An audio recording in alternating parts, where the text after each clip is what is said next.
name is Pato Banton. Yes. My name is Terry. You're watching Reggae in Seattle. And Pato is here at Nectar Lounge tonight, but he is starting his summer tour, and he sat down and talked with me, and I am so thankful. Nice. I'm really happy to be here. Thank you for coming out.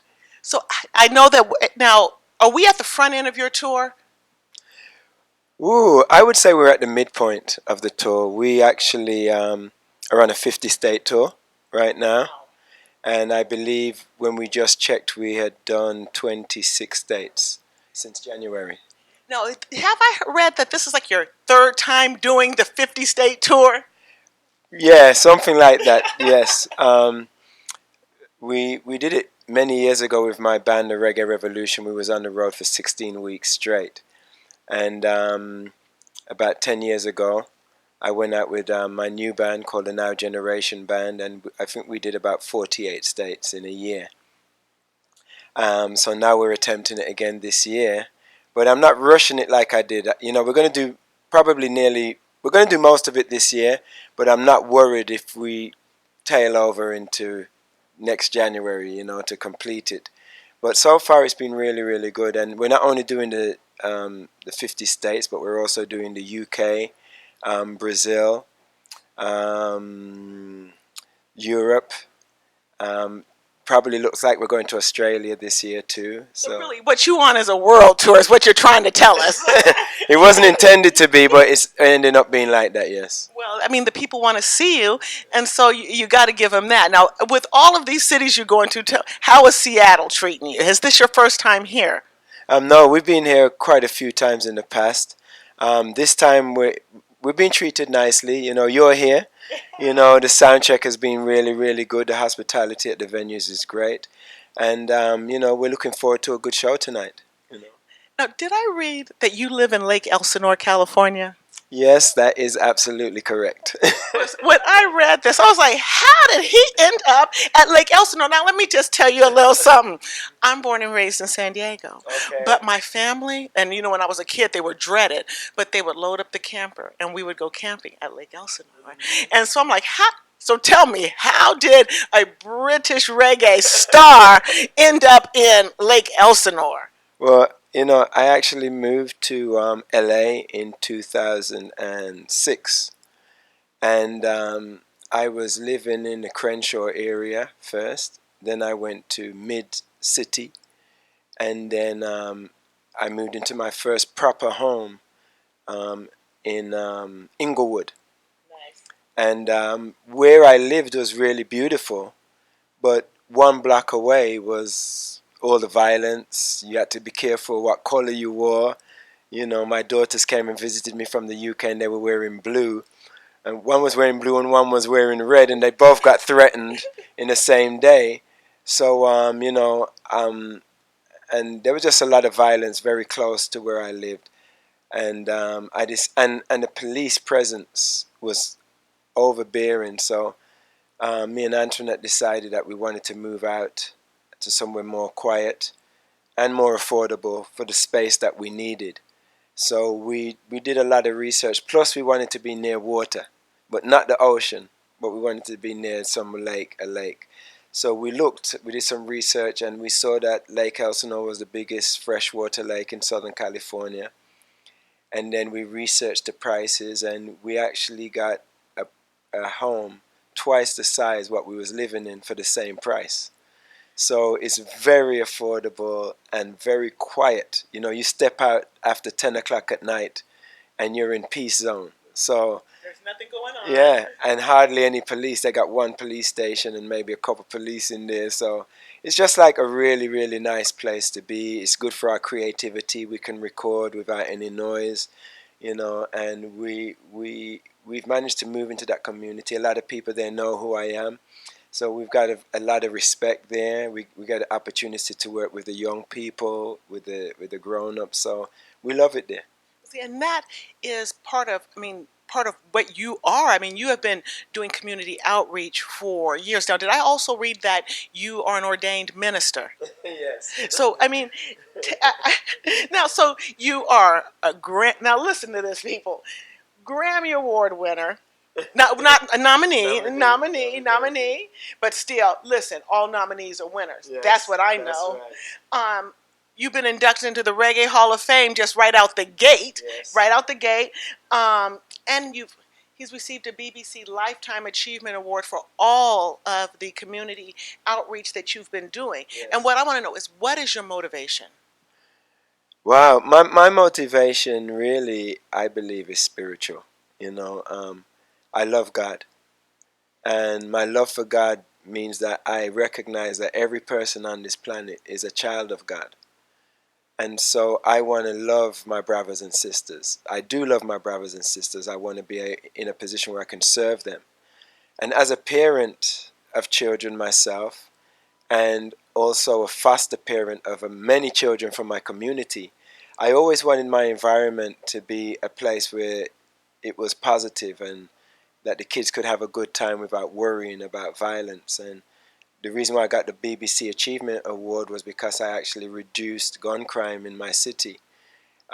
When I was away for years touring, I realized, I wasn't getting a chance to do enough for my own people. And then two of my sons got shot in a drive-by shooting at the ages of 10 and 11. So I was like, okay, now I need to go back home. So I took about a 5-6 year break and started teaching, started doing community work, setting up recording studios, working with gang members to get them off the streets back into education. And it was some of the best times of my life was working in my city. Well, much respect to what you're doing. Now, let everybody know that your sons are all right. Yeah, my son survived. So his son survived. They survived, thank God. But they saved somebody's life. They nearly died saving somebody's life. And I can't even imagine. I have one son myself, and so I can't even imagine what you felt. But then to take that energy and to turn it into something positive for the community, that you can actually quantify the results by lower crime in the area. That is, I don't want to say it's miraculous, because I think that many people can do what you're doing, but too many of us just don't. Sometimes I think a lot of people don't feel that they can. What makes Pato think he can do all this? I don't know. I've always had faith, and I've always tried to be brave. One of the things that a lot of people I know are afraid of is failure. They're afraid to start something they can't complete. And for me, it's like I'm not too proud to fall down gracefully. And once I put my mind to something, I usually try to complete it. But failure for me is a learning tool. It's not something that we should run away from. It's something we should embrace, because if we don't get it right the first time, we can do it the second time with more wisdom, knowledge, and understanding. So and I think at the time as well, what was really beneficial for me when I decided to go and work in my community was I had just had a few hits in the charts. So I was a household name in my city and across the UK, really.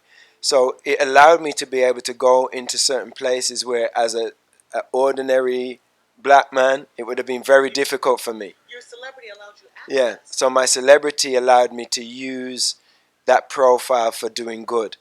And I used it to the maximum to help my people. Well, indeed. But do you think now, if you don't know, there's plenty of information out there, and there is a great interview where Pato talks about his childhood. Yes. And I know that when a lot of people, they come from have challenging situations, to say the least. Now yours was, so check that out. And so I don't want to go too in deep, because he's giving me time and I can't take up all the time. I got to keep it compact. But do you think that your experience, is it your spiritual beliefs? Have you always been spiritual? What kept you on basically, because you could have taken a negative path or a positive path. What kept you on the positive path to what you really are doing is just a spiritual vibrations you're giving us? What is that? I think it was the inspiration I received from reggae music. When reggae music, because my father was a DJ from Jamaica.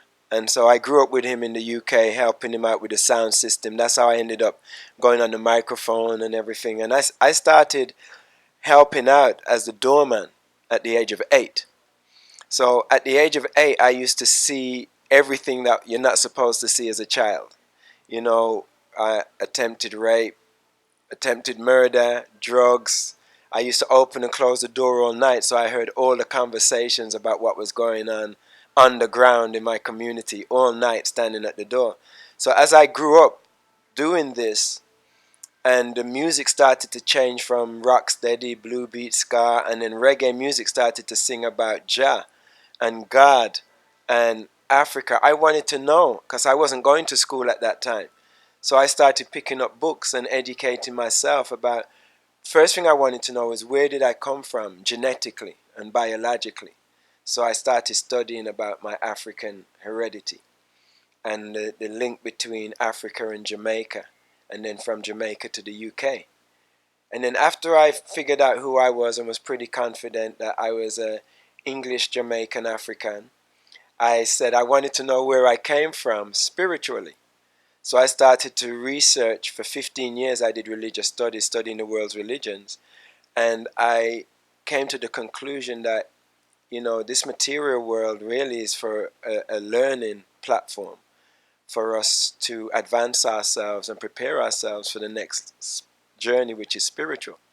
So for me, this life is not the reality.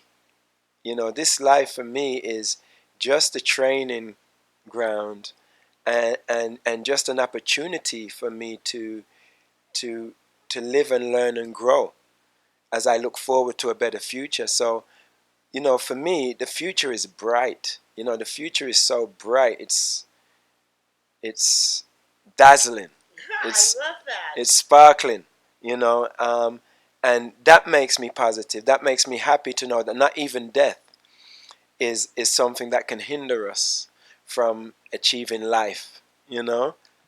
I know exactly, and I really feel what you're putting out there spiritually. And the thing is, this Pato, whatever it is at the end, your music is here. You're going to live on. Your legacy will live on, and your legacy is also going to live on through the children that you've helped, through the people that you've inspired, even a little bit through me. You sat down here with me, and I'm just somebody, just some chick doing reggae in Seattle, and you gave me this energy. So you're going to continue to live on in our hearts. And I mean, listen, we about the same age, okay? Yeah. So we might be going together, but in 100 years, they still gonna be talking about you, yes. So now let's move on to now. We're gonna shut it down. But what I want to ask you about, tell me about your band. Now, the sound check is happening now. I don't know if you can hear this back there, but it's gonna it's gonna be on and popping up in here tonight. Tell us about your band. You mentioned that you've been with this. This has been your band for the past 10 years now. Did you say that? Yeah, this has been my band for the now generation. Has been my band for the past 10 years. Antoinette, my keyboard player, is also my wife now. So and she's really been the backbone of my progress over the last 10 years. And we have Damien Swan on the drums, Gavin Thompson on the bass guitar. We have Antoinette Roots' daughter on the keyboards, David Gomez on the guitar. Sometimes we have horns players with us. We have the Ever Ready horn brass section, but they're not with us on this run, but we're hoping to link up with them again soon. And we also have different percussionists that come in and out of the band at different times. So, we just flew over from Puerto Rico and heading up through Oregon, into Washington, going to Port Angeles, and then into Canada, British Columbia, and then heading over to the UK. So we're on a long journey right now. The band, I love my band. They play great music. They play tight. What you can hear in the background right now is we're actually working on Antoinette's first full album. So she's just working on, doing some of the songs in the set now. So the band's positive, the band's happy, and going back to the question, what makes me stay so positive, for me, every day is a blessing. I grew up seeing a lot of bad things. I've seen so many people die in my lifetime, and I'm still breathing today. And I think that if we wake up in the morning and we have breath and we have health and we have the opportunity to go out there and do some kind of work to keep a roof over our head, then we should be happy. We should be positive, because a lot of people don't have that. So it's about having an attitude of gratitude, counting our blessings, and not being selfish with our blessings, but sharing them and trying to make other people happy. And you know what, Pato? Forget this list. We're gonna leave it right there. We're gonna leave it right there. That's just positive. That's just a great message to leave people by. Pato, thank you. Blessings, my sister. Oh, thank you Much so love. much.